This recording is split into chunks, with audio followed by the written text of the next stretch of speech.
Oil. In the news, we constantly hear that the world is running out of oil. This should mean that worldwide supply will be smaller and the price of oil will be higher. However, the opposite is happening. Oil prices have dropped significantly, making oil relatively cheaper than ever. How is this possible? The price of oil, gas and coal is formed by supply and demand. Until recently, three forces influence this. Which forces are these? The first force is the growing importance of oil in our economy. We need oil for most heating, transportation, electricity, and it is a prime raw material for chemicals, fertilizer, and plastics. Because we use so much oil, the demand continues to increase.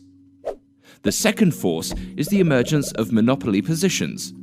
When capitalism reigns, multinational oil companies, merchants, and even individual investors can obtain monopoly positions in various parts of the production process.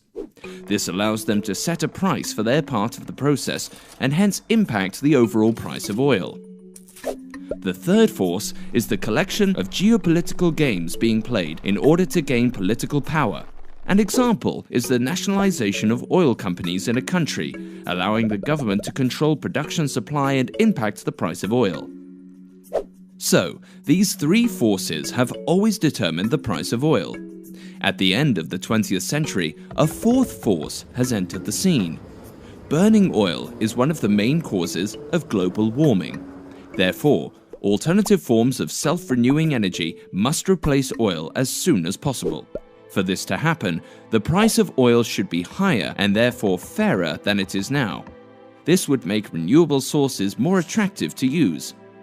However, the price of oil still seems to be controlled by monopoly positions and geopolitical games.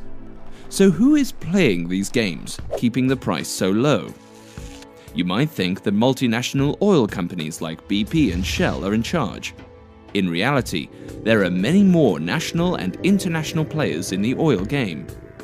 One of these players is the OPEC, the Organization of the Petroleum Exporting Countries.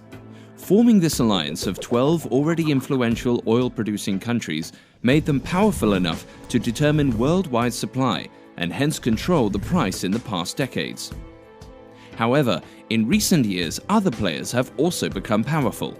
To try to swiftly defeat this competition, OPEC has opened its oil taps completely, greatly increasing supply. This caused the price to have fallen so dramatically lately. Such a low price is not favorable for any oil-producing countries, so even the countries within OPEC are suffering.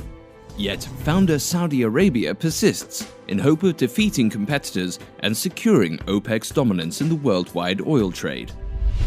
One of the powerful new players is Russia. Whenever OPEC carefully decreased production to stabilize the price of oil, Russia gradually increased its market share. This has resulted into Russia becoming one of the world's leading exporters of oil. Another major player, China, uses different tactics.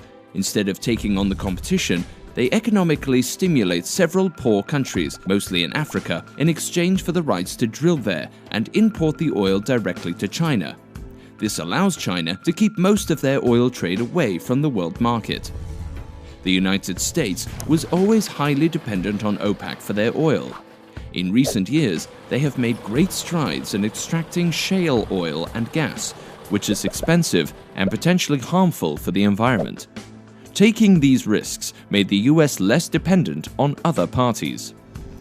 With all these new players in the oil game, it seems that OPEC is losing the power to determine the oil price. So what will happen now? One scenario is that OPEC will succeed in crushing the new competition and have the power again. Or will all oil-producing parties survive with this low price? Or will there be a new dominant producer? All these scenarios rely on geopolitical games being able to keep oil an attractive source of energy so that renewable energy sources don't stand a chance. But maybe the damage of oil on the environment will force oil to get a higher price, which would allow renewable energy sources to enter the market more rapidly. Is this just wishful thinking? Only time will tell.